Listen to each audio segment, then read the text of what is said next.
चाडपर्वको बेलामा दैनिक खाद्यान्न र उपभोग्य सामग्री सर्वसुलभ र सुपथ मूल्यमा उपलब्ध गराउन सरकारलाई उद्योग समितिको निर्देशन। बजार अनुगमनलाई तीव्रता दिन आग्रह। भाषा परीक्षा पास गरेर बसेका नेपाली कामदारहरू कोरिया जान नपाउनुमा सरकारी कर्मचारीहरूको मिलेमतो हुन सक्ने संसदीय समितिको शंका। मुख्य सचिवलाई समितिमा बोलाउने निर्णय। र 3 दिनमै करिब 205 अङ्कको गिरावट आएसँगै शेयर बजार 2500 अङ्क नजिक आइपुग्यो। कारोबार रकममा भने सामान्य सुधार।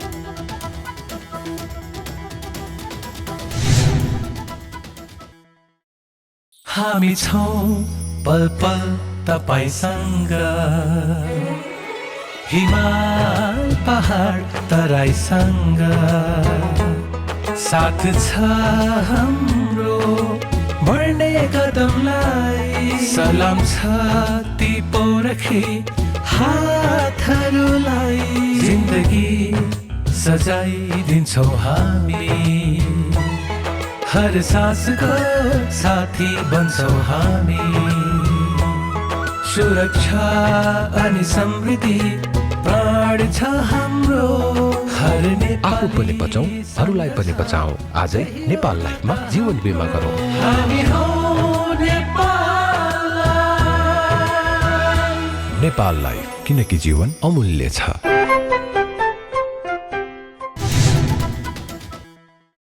नमस्कार, कारोबार समाचारमा स्वागत छ। अब समाचार विस्तारमा। उद्योग तथा वाणिज्य र श्रम तथा उपभोक्ता हित समितिले चाडपर्वको बेलामा दैनिक खाद्यान्न र उपभोग्य सामग्री उपभोक्ताहरूलाई सर्वसुलभ र सुपथ मूल्यमा उपलब्ध गराउन सरकारलाई निर्देशन दिएको छ। मंगलबार सिंहदरबारमा बसेको समितिको बैठकले चाडपर्वको बेलामा दैनिक खाद्यान्न र उपभोग्य सामग्री उपभोक्ताहरूलाई सर्वसुलभ र सुपथ मूल्यमा उपलब्ध गराउन उद्योग वाणिज्य तथा आपूर्ति मन्त्रालयलाई निर्देशन दिएको हो।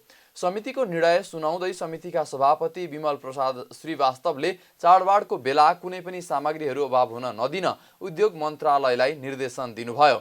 उहाँले काठमाडौँ, भक्तपुर र ललितपुर 3 जिल्लाका सिडिओहरूले अनुगमन गर्ने भन्ने कुरा भइरहेकोले यस्तो अनुगमन अन्य जिल्लाहरूमा पनि लागू गर्न उहाँले मन्त्रालयलाई निर्देशन दिनुभयो। सभापति श्रीवास्तवले अहिले बजारमा खानेपानीको अभाव भइरहेको पाइएकोले यस्ता अभावका सामग्रीहरू परिपूर्ति गर्न र सुदूरपश्चिममा देखिएका विभिन्न समस्याहरूको समाधान गर्न पनि मन्त्रालयलाई समितिले निर्देशन दिएको बताउनुभयो। उहाँले साल्ट ट्रेडिङलाई चिनी लगायतका खाद्य सामग्रीहरूको पसल अन्य स्थानमा राख्न पनि निर्देशन दिनुभयो। जस्तो कि अब आउने अहिले यो समितिले उपभोक्ता पनि हेर्नुपर्ने भएको हुनाले अहिले चाडपर्वको बेलामा उपभोक्ताले सुलभ र सरल र सुपथ मोलमा दैनिक खाद्यान्नका कुराहरू, दैनिक उपभोक्ता सामग्रीका कुराहरू र अन्य सम्बन्धित निकायबाट उपलब्ध हुने त्यस्तो व्यवस्थाहरू गर्नको लागि सम्बन्धित निकायलाई आजको बैठकले निर्देशन दिन्छ। बजारमा अहिले त्यस्तो कुनै किसिमको मिसावट नहोस् र कालाबाजारी नहोस्। अहिले खानेपानीमा जुन स्तरको हुनुपर्ने त्यो खानेपानी छैन है। त्यो जारमा पनि देखिएन र बोतलहरूमा पनि देखिएन। र विशेष गरेर यो सुदूरपश्चिममा पनि यी जुन अहिले अभाव देखिएका छन् त्यो अभाव चाहिँ हटाउने प्रयास सम्बन्धित मन्त्रालय निकायले गरोस्। र साल ट्रेनिङलाई के एउटा निर्देशन दिन चाहन्छ समितिले भने यो चिनीको विषयमा साल ट्रेनिङ अलिकति अगाडि बढेर नै बरु त्यसमा यो समितिको केही कसैले भन्नुपर्ने हुन्छ अथवा बोलाउनु पर्ने हुन्छ अथवा सिफारिस गर्नुपर्ने हुन्छ अथवा निर्णय दिनुपर्ने हुन्छ भने समिति गर्नु प्रयास र संस्थागत रूपमा साल ट्रेनिङले जुन विभिन्न ठाउँमा गरेका कामहरू छन् त्यो सराहनीय भएको हुनाले नै मिल्छ भने त्यस्तो अन्य ठाउँमा पनि त्यसको आवश्यक व्यवस्था गर्दा समेत यो आजको बैठकले निर्देशन दिन्छ। समितिले चाडबाडको बेलामा आवश्यक खाद्यान्नहरूको तत्काल आपूर्ति गर्न पनि सरकारलाई निर्देशन दिएको छ। एपिडेमियोलोजी तथा रोग नियन्त्रण महाशाखाको आयोजनामा मंगलबार नेपालमा पनि विश्व रेबिज दिवस मनाइएको छ। तथ्य बुझौं त्रसित नहौं भन्ने मूल नारासहित महाशाखाको आयोजनामा जाउलाखेल स्थित चिडियाखानामा विश्व रेबिज दिवस मनाइएको हो। रेबिज जङ्गली तथा घरपालुवा जनावरहरूको टोकाइबाट हुने भएकाले कुनै पनि हेलचेक्राइ नगरी तत्काल उपचार भए ज्यान बचाउन सकिन्छ भन्ने जनचेतना दिने उद्देश्यले हरेक वर्ष नेपाल लगायत विश्वभर यो दिवस मनाउने गरिएको छ। कार्यक्रमपछि महाशाखाका निर्देशक डाक्टर कृष्ण प्रसाद पौडेलले जनावरको टोकाइबाट हुने यो रोगको उपचार तत्काल भए मात्रै ज्यान बचाउन सकिने भन्दै जनावरको टोकाइबाट हरेक महिना थोरैमा 1 देखि 2 जना मानिसको मृत्यु भइरहेको जानकारी दिनुभयो। उहाँले घरपालुवा कुकुरहरूलाई रेबिज विरुद्धको खोप लगाएर पनि आफू बच्न सकिने भन्दै जनावरले टोकिसकेपछि 10-15 मिनटसम्म साबुन पानीले टोकेको ठाउँमा धोएमा पनि यसको असर कम हुने जानकारी दिनुभयो। विशेष गरी यो रेबिज चाहिँ वास्तवमा जङ्गली जनावरहरू त्यसैगरी घरपालुवा कुकुरको टोकाइबाट हुने गर्छ र कुकुर लगायतका अन्य यो क्यानाइन प्रजातिबाट पनि सर्ने जोखिम चाहिँ रहन्छ। यसमा पनि हामीले बचाउन मिल्ने यो रोगबाट हाम्रो तथ्याङ्कमा गत वर्ष पनि 50 भन्दा बढी व्यक्तिहरू टेकु अस्पतालमा भर्ना हुनुभएको तथ्याङ्क छ। धेरै डेथहरू पनि भएको छ। बचाउन मिल्ने डेथ मैले पाएको तथ्याङ्क अनुसार करिब महिनामा 1 देखि 2 जनाको डेथ भएको छ टेकु अस्पतालमै। देशभरको तथ्याङ्क छैन। रेबिज वास्तवमा घरपालुवा कुकुरहरूलाई खोप लगाएर रेबिज विरुद्धको खोप लगाएर बचाउन सकिन्छ। त्यसैगरी रेबिज चाहिँ बाट बच्ने भनेको कुकुरको टोकाइपछि बनेको घाउलाई साबुन पानीले 10-15 मिनट राम्ररी धोएर त्यसपछि बेलैमा चाहिँ रेबिज विरुद्धको जुन पोस्ट एक्सपोजर प्रोफाइलेक्सिस भन्छ त्यसपछि लगाउने खोप लगाएर बचाउन सकिन्छ। त्यस्तै शुक्रराज ट्रपिकल तथा सरुवा रोग अस्पताल टेकुका निर्देशक डाक्टर अनुप वास्तोलाले पनि वर्षेनी 2 दर्जन जति रेबिजको लक्षण भएका बिरामीहरू टेकु अस्पतालमा आउने गरेको बताउनुभयो। उहाँले कुकुरबाट मानिसमा हुने रेबिजलाई 2030 सम्म शून्यमा ल्याउने सरकारको योजना रहेको पनि बताउनुभयो। जति पनि कुकुरहरू किन भन्दाखेरि जति पनि रेबिजका बिरामीहरू हुनेको मुख्य कारण भनेको चाहिँ कुकुरको टोकाइबाट हो। विश्वव्यापी रूपमै हेर्दाखेरि चाहिँ मुख्य कारक तत्त्व भनेको कुकुरको टोकाइबाट हो। त्यही भएर कुकुरलाई रेबिज नहोस् भनेर कुकुरलाई रेबिज विरुद्धको खोप लगाउने अर्को एउटा काम पिल्लर एउटा चाहिँ रेबिज रोकथामको अथवा रेबिजबाट मानिसलाई बचाउनको लागि अथवा कुकुरलाई बचाउनको लागि गरिनुपर्ने काम हो भने अर्को एउटा जुन चाहिँ अलिकति केही वर्ष लाग्न सक्छ जसलाई चाहिँ हामीले पपुलेसन कन्ट्रोल डगको पपुलेसन कन्ट्रोल त्यसलाई भ्यासेक्टोमीहरू गरेर पपुलेसन घटाउँदै लिएर जाने त्यो एउटा कुरा छ। यो 3टा पिलरहरूमा चाहिँ हामीले काम गर्नुपर्ने देखिन्छ। यदि साँच्चै नै हामीले 2030 को जुन गोल छ सहस्राब्दी जुन कुकुरबाट मानिसमा हुने रेबिजलाई 0 बनाउने कुरा छ, यदि त्यो प्राप्ति गर्यो भने हामीले यी 3टा पिलरहरूमा जुन एनिमल सेक्टरसँग सहकार्य गरेर अगाडि बढ्नुपर्ने चाहिँ देखिन्छ। निर्देशक वास्तोलाले विकसित देशहरूमा पनि अहिलेसम्म रेबिज भइसकेका व्यक्तिहरूमा औलामा गन्न सकिनेलाई मात्र बचाउन सकिएको बताउनुभयो। नेपालमा भने हावादेखि डर लाग्ने र पानी खानदेखि डराउने जस्ता लक्षण देखिसकिएका मानिसहरूलाई बचाउन नसकिने भएकोले समयमै जनावरको टोकाइपछि रेबिज विरुद्धको खोप लगाउनु पर्ने बताउनुभयो। संसदीय समितिले भाषा परीक्षा पास गरेर बसेका कैयौं नेपाली कामदारहरू दक्षिण कोरिया जान नपाउनुमा सरकारी कर्मचारीहरूको मिलेमतो हुन सक्ने भन्दै शंका गरेको छ। सोमबार बसेको प्रत्यायोजित व्यवस्थापन तथा सरकारी आश्वासन समितिको बैठकमा समितिका सभापति रामनारायण बिडारीले वैदेशिक रोजगारवालाहरूसँग सरकारका संयन्त्र नै मिलेका कारण भाषा परीक्षा पास गरेर बसेका कैयौं नेपाली कामदारहरू दक्षिण कोरिया जान नपाएको भन्दै शंका गर्नुभएको हो। नेपालबाट कुनै पनि ट्रान्जिट नभइकन कामदार सिधै कोरिया पुग्नुपर्ने शर्तका कारण लामो समयदेखि भाषा परीक्षा पास गरी भिसा समेत प्राप्त गरे पनि कामदारहरू कोरिया जान पाएका छैनन्। त्यसका लागि कोरियन एयर महँगो हुने भएपछि सरकारले गत भदौ महिनामा ठेक्का गरे पनि मापदण्ड नपुगेको भन्दै ठेक्का प्रक्रिया नै रद्द गरेको थियो। ठेक्का प्रक्रियामा 3 वटा विमान कम्पनी सहभागी भएका थिए, तर कोरियन एयर बाहेक अन्य कुनै पनि विमान कम्पनीहरूले नेपाली कामदार लान नपाउने व्यवस्था भए पनि सरकारले भने ठेक्काका नाममा विभिन्न बहाना बनाएर ढिलाइ गरिरहेको समितिका सभापति बिडारीले बताउनुभयो। उहाँले यसअघिको बैठकमा कोरिया जान कामदारहरूको विषयमा मुख्य सचिवले झुटो बोलेको भन्दै आपत्ति समेत जनाउनुभयो। यसअघि भएको बैठकमा मुख्य सचिवले भिजा प्राप्त भइसकेका व्यक्तिहरूको समेत प्राप्त नभएको भनी झुटो बोलेको उहाँले बताउनुभयो।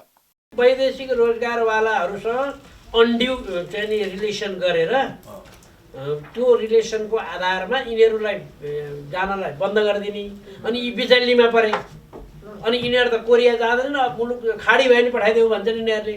अनि कस कहाँ जानु पऱ्यो? त्यसै कहाँ जानु पऱ्यो, त्यही वैदेशिक रोजगार व्यवसायी कहाँ जानु पऱ्यो। त यो प्रकारको काम गर्नको निम्ति सरकारको संयन्त्रसहित मिल्यो भयो भन्ने उनीहरूको दाबी छ। सरकारको संयन्त्र मिलेर हामीलाई यसो गर्यो हो जस्तो हामीलाई किन लाग्यो भने यति क्लियर कुरा हुँदाहुँदै, यति लामो समय हुँदाहुँदै कोरियाले चाहिँ नि पठाइदिए भनेर पठाएको पत्र हुँदाहुँदै हामीलाई अस्ति अर्को नै झुक्क्याएछ। कोरियाले पठाइदियो उसले भने होइन भन्यो, भिसै दिएर पठाइसक्यो उसले, कहिले पठाइदियो भने होइन। फलानु कम्पनीमा चाहिँ नि यो कामदार हुने भए भनेर भिसै दिएर पठाइदिइसक्यो। त पार्लियामेन्ट कमिटीमा पनि एक थोक बोल्ने गएर अर्को थोक गर्ने, जसलाई यो कोअर्डिनेसन गर्नुहोस् भनेको छ उसले पनि त्यो कार्य सम्पन्न नगर्ने। अनि अब ती मान्छे आजसम्म पनि बिचल्लीमा रहने, यिनीहरूको निकै खर्च पनि हुने भए यो चाहिँ सामान्यतया न्यायिक रूपले हेर्दा पनि राम्रो भएन, कानुनी रूपले हेर्दा पनि राम्रो भएन। समितिले यस विषयमा आगामी असोज 17 गते मुख्य सचिव सहित सरकारवाला निकायलाई बोलाएर छलफल गर्ने निर्णय पनि गरेको छ। हाल दक्षिण कोरिया जानका लागि भाषा परीक्षा उत्तीर्ण भई रोजगारदातासँग सम्झौता पनि गरिसकेका र भाषा परीक्षा उत्तीर्ण गरेर बसेका करिब 10,000 कामदार कोरिया जाने पर्खाइमा रहेका छन्। प्रतिनिधि सभा अन्तर्गतको शिक्षा तथा स्वास्थ्य समितिले चिकित्सा शिक्षासँग सम्बन्धित कर्मचारीका छोराछोरी र स्थानीयवासीलाई चिकित्सा शिक्षा अध्ययनमा आरक्षण दिन निर्देशन दिएको छ।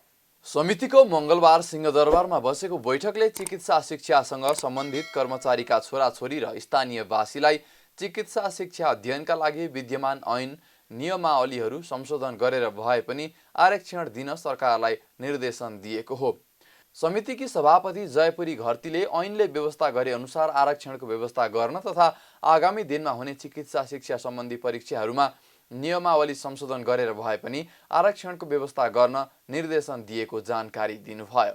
त्यो विषयमा हामीले अहिले अब यो ऐनमा टिकेर सम्भव हुन्छ भने यो चिकित्सा शिक्षासँग सम्बन्धित कर्मचारीहरू, विश्वविद्यालय प्रतिष्ठानका कर्मचारीहरूको बच्चा बच्चीहरूलाई पनि पढ्नुको लागि आरक्षणको व्यवस्था गर्ने भनेर अब सकिन्छ भने नियमावलीहरू चेन्ज गरौँ भनेर हामीले निर्देशन दिएका छौँ।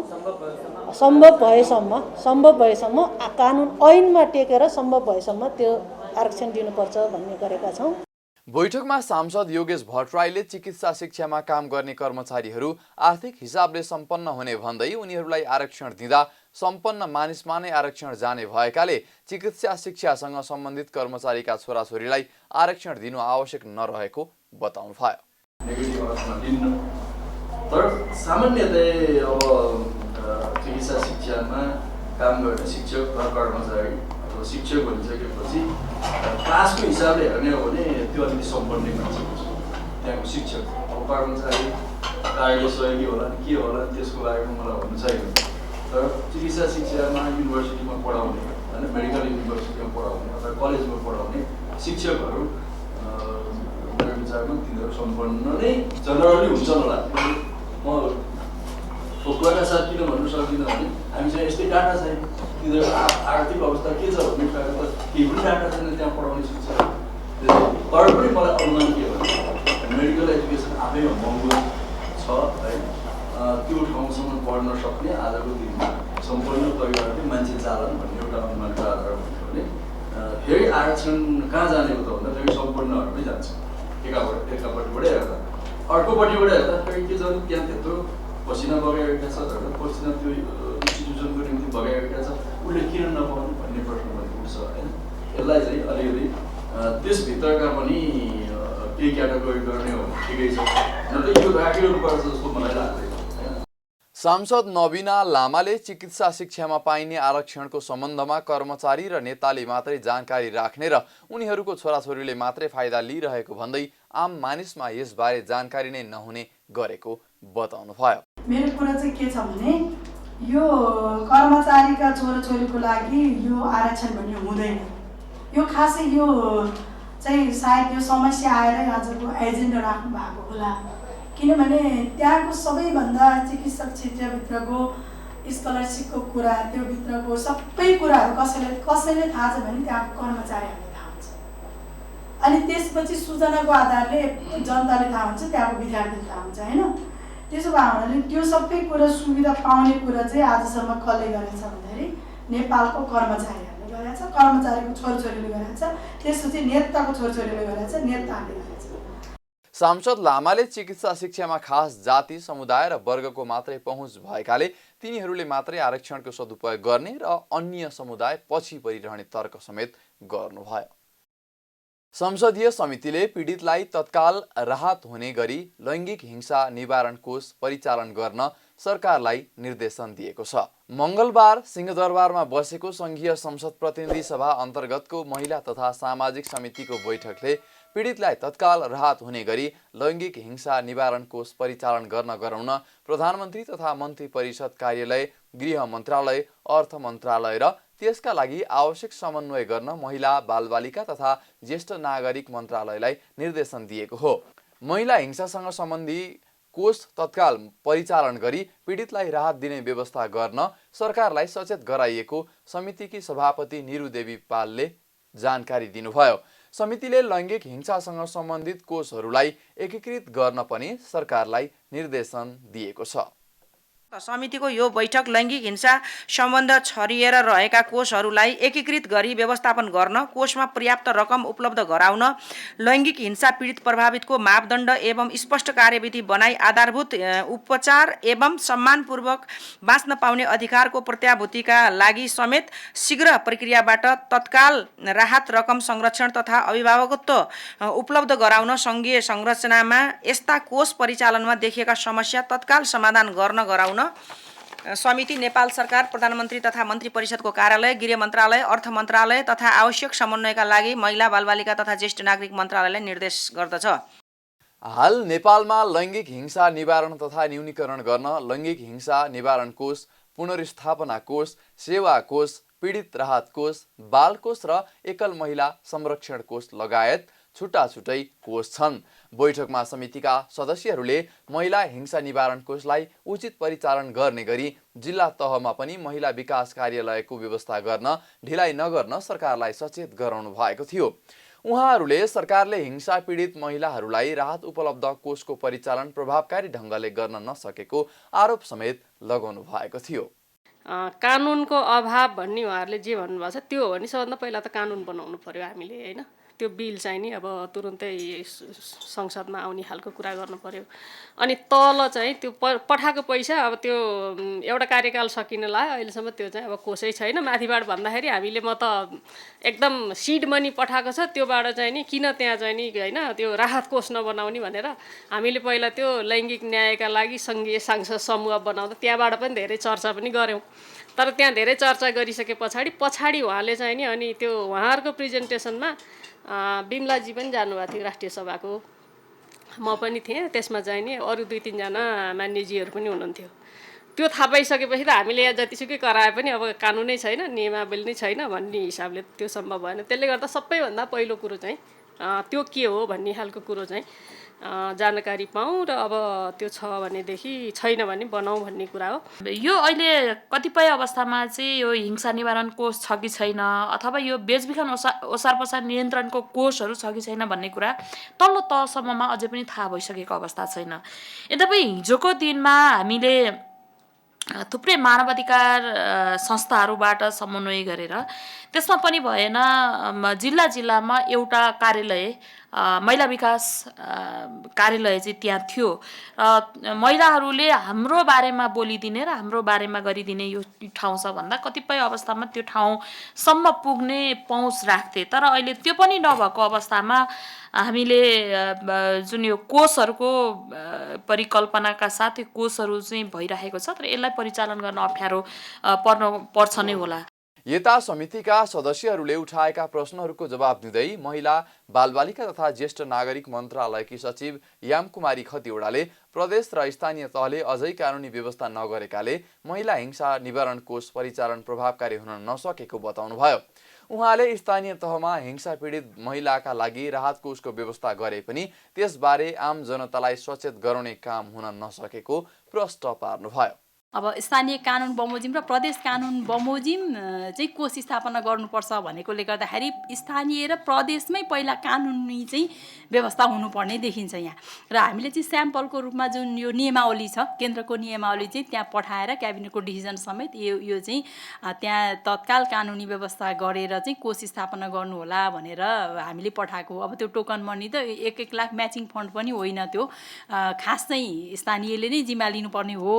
तर हामीले चाहिँ पहिलोचोटि भएकोले एउटा टोकन मनी पठाएका हौँ। र अब यो केन्द्रमा भएको कोष अहिले चाहिँ कसरी गइरहेछ भने त्यो स्थानीयमा कोष स्थापना गर्ने अनि तत्काल राहत समिति भनेर स्थापना गर्ने र उहाँहरूको माग अनुसार हामीले पठाउने पनि छ व्यवस्था। तर चाहिँ त्यति धेरै माग गरेर आएकै छैन स्थानीय तहबाट।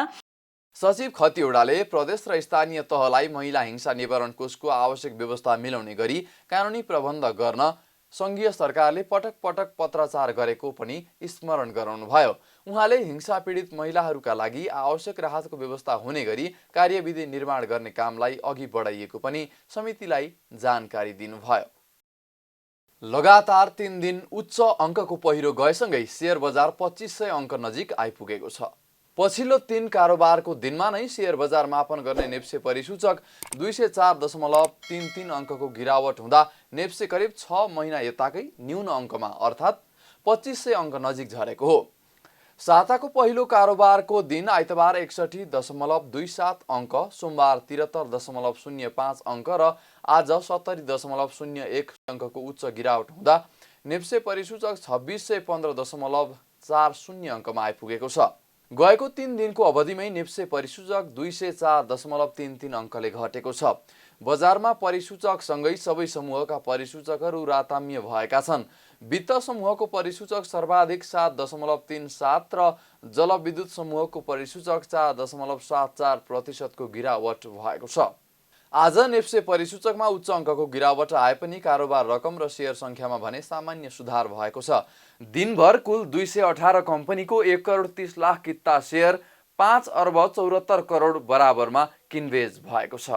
अघिल्लो दिन जम्मा 1 करोड किता शेयर 5,12,00,00,000 रुपैयाँ बराबरमा किनबेच भएको थियो। नेप्सेमा उच्च अङ्कको गिरावट हुँदा कुनै पनि कम्पनीको 20 करोड माथिको शेयर कारोबार हुन सकेन। कुमारी बैंकको सर्वाधिक 18 करोड 82 लाख रुपैयाँको कारोबार भएको छ। कारोबारमा आएका मध्ये मनोकामना स्मार्ट लघुवित्त र मैलुङ खोला जलविद्युत कम्पनीको शेयर मूल्य बढेर सर्किट लेभलमा बन्द हुँदा मेगा बैंकको 1.97% ले बढेको छ। यता हिमालयन पावर पार्टनर र नेपाल हाइड्रो डेभलपर्स कम्पनीको शेयर मूल्य 10% ले घटेर नेगेटिभ सर्किटमा बन्द हुँदा गुर्खाज फाइनान्स, जोशी हाइड्रो पावर र श्री इन्भेस्टमेन्ट एन्ड फाइनान्सको शेयर मूल्य पनि करिब 10% ले नै घटेको छ। कारोबार समाचारमा अब सुनचाँदी र विदेशी विनिमय दर सम्बन्धी जानकारी।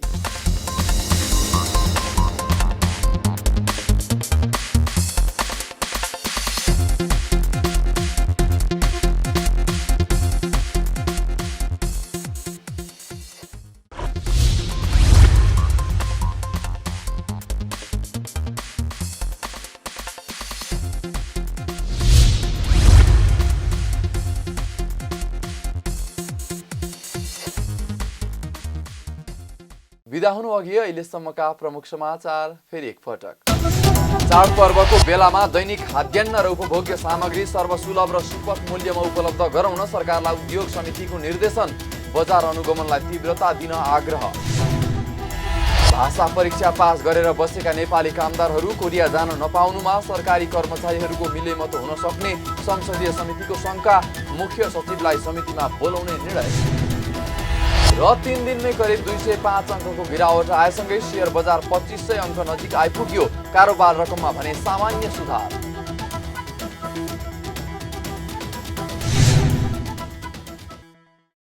कारोबार समाचार सकियो। हामीलाई बिदा दिनुहोस्। नमस्कार।